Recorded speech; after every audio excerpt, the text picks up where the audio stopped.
Hello everyone, my name is Dr. Dave. I'm a licensed podiatrist. I'd like to thank you for watching my video on my Frugal Foot YouTube channel. The question posed is, do high heel shoes cause bunions? I want to show you something that's really cool with my foot model here.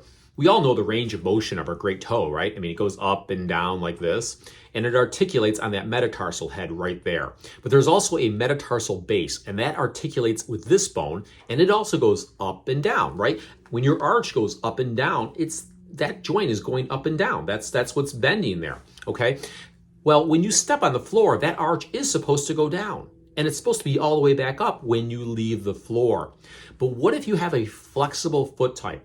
What if when you step on the floor, your arch really goes down a lot? And so when you step forward, there isn't enough time in your gait cycle to get that arch all the way back up before you step off the floor. What happens then?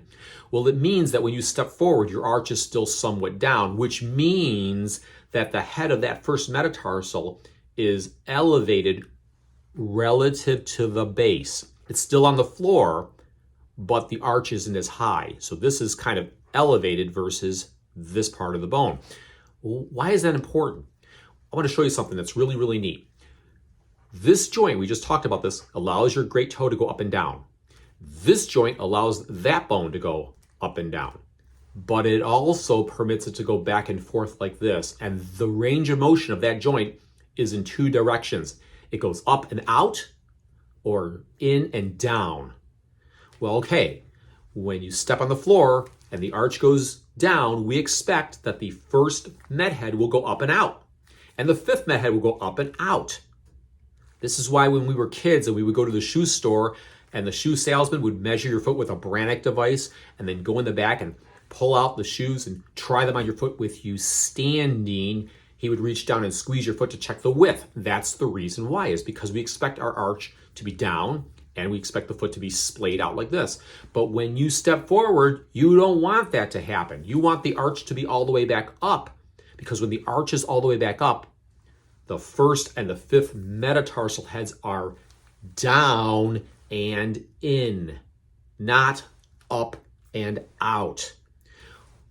Well, what happens if you're stepping forward and these first and fifth metatarsals are up and out? Over many years, they will eventually stay up and out. And then the muscles are going to start to pull the great toe over like this and the little toe over like this. And that's how you get bunions and Taylor's bunions. That's what they call them on the other side.